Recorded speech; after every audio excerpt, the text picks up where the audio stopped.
Long time no see. I am back, and today I am in the living room, which is a new set location.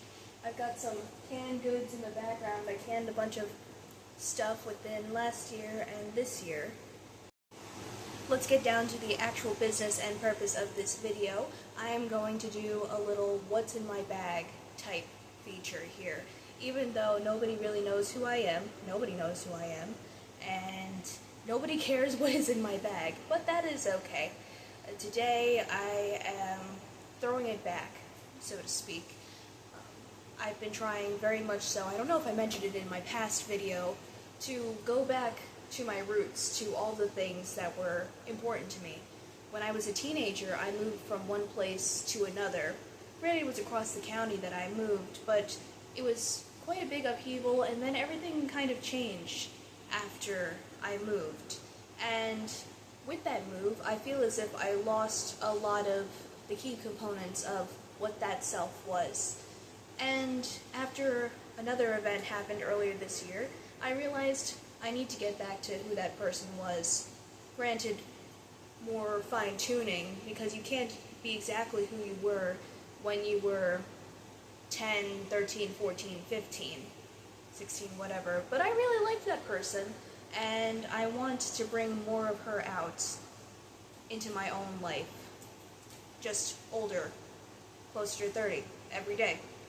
But let me tell you a little bit more about those roots. So, I'm sort of, and I can show you a picture of what I actually wore today, but it was raining a little bit, and I came back into the house and changed clothes, but I still have my jewelry on. So, I have a bunch of bracelets, like I used to wear, a bunch of bracelets that have been given to me by my family. They make little jewelry for me, Steve's family, and this is my grandmother's watch. It is just one of those old Timexes, and it doesn't work. I don't even think that Timex is a plural form. This is a Timex, but it doesn't work. So I've got these old beads, another necklace that was given to me, and my Benny Mardona's t-shirt that my sister gave me for Christmas, and I love it. I'm wearing it to absolute little bits and pieces. So back to the roots, I went record shopping, which was something that I did so hardcore between the ages of 10 and 17 to 18. And those records started, what did I buy when I was 10 or 11? I would purchase albums by the Beatles and the Monkees, and then by the time I was 17 or 18, I was purchasing albums by Wasp. And my father, who grew up listening to that music, said that back in the 80s he never thought that he would have a daughter who would be listening to Wasp. I love Wasp. Still do. So, I went to a place called Record Connection. Unfortunately, I didn't get to see any of my old friends there, but I'll be back to visit again. It is a little bit of a hike, but I got to show Steve a lot of the locations, my old stomping grounds, where I grew up going to antique stores, and my father grew up going to them before me, back in the 70s and 80s. And a lot of those places are still there. So, what did I buy today? I put on my color note on my phone. I had a whole list of things that I wanted to buy, because I don't really like to dilly-dally. If I know what I want, I like to get in and get it done. I'm just not a big browser of anything. So, the first thing I was looking for was a Dave Barry album, and Dave Barry was a musician, mostly singer, from the 1960s. He did the original version of The Crying Game, which was covered by Boy George in the 80s, and I believe that may have been produced by the Pet Shop Boys. Or they encouraged him to do it? Correct me if I'm wrong.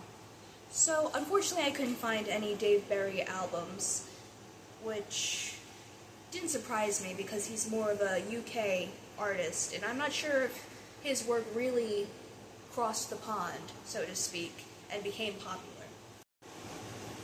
So, the first person to make it into the bag, my next choice, was Benny Mardones, and this is his 1978 album, Thank God for Girls. They also had the promo for this album there, which had a couple, maybe 4 tracks on it, but I decided I just wanted to get the full album, and it is near mint, and it has the plastic on it. A lot of my favorites are on here. All for a Reason is great. Susquehanna Lady, which is a wonderful regional song. I don't know why not many people know it. Timeless, Hold Me Down, which was re-recorded for his next album. And Mick Ronson even played on this album as well. And I've been listening to Benny for about 2 years or so. I got into him maybe the summer of 2023. Of course through Into the Night, as everybody does, but I truly love his back catalog, his other work, even the albums that he made in New York. And Benny is truly special to a lot of people, and I listened to his music as I was getting the gumption when I was learning how to drive. Unfortunately, I haven't driven in quite some time, but when I do and when I need that courage, I listen to some Benny Mardones. It's just kind of silly, kind of like a guardian angel type of thing. He is my angel of the road, if you believe in that. I don't believe in all of that, but that's what I call him, and that's that. Benny Mardones! What other picks do I have in my bag? None other than Benny Mardones' friend, Eddie Money. And this is his second album.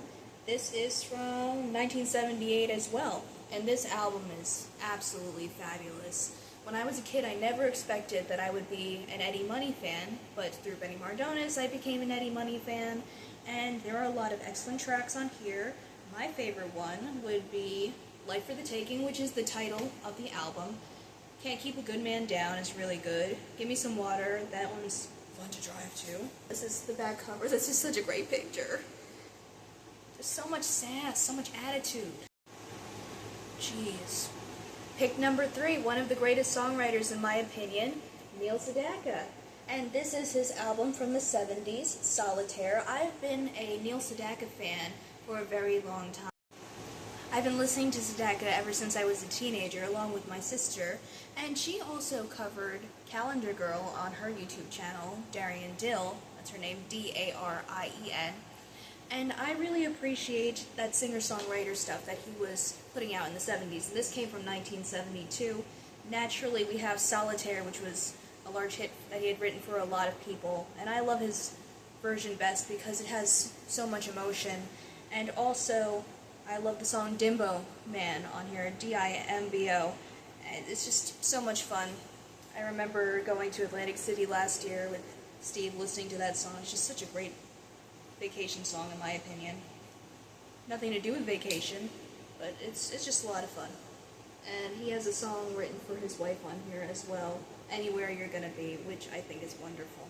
Last but not least, pick number 4, my current fixation, we have Jules Shear. Now, Jules Shear has written a lot of great songs for a lot of people, including Cyndi Lauper, Alison Moyet, probably mispronounced that, Ignatius Jones, and also the Bangles. And I was looking for his Watchdog album, but I couldn't find it. But I think this is a pretty rare find. It's Demoitis, and it has, let me see if we can pull this out. It has a catalog in here from Enigma Records, and you could buy all of these t-shirts back in the day. This was from 1986. I think it's awesome. We've got All Through the Night, She's in Love Again, let me see what else, If She Knew What She Wants.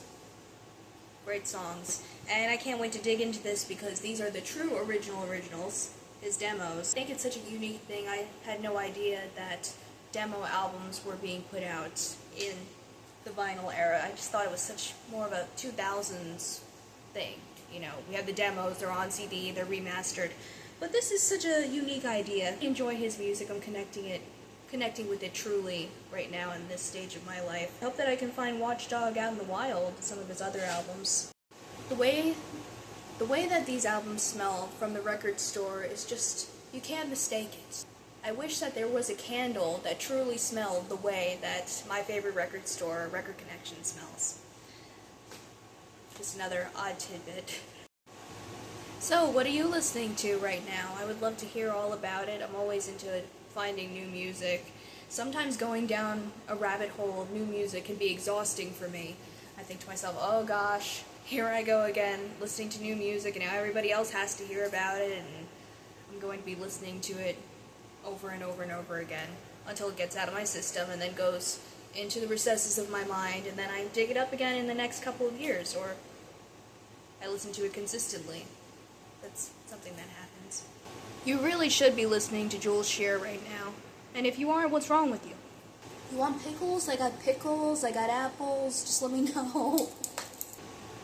Thank you for watching.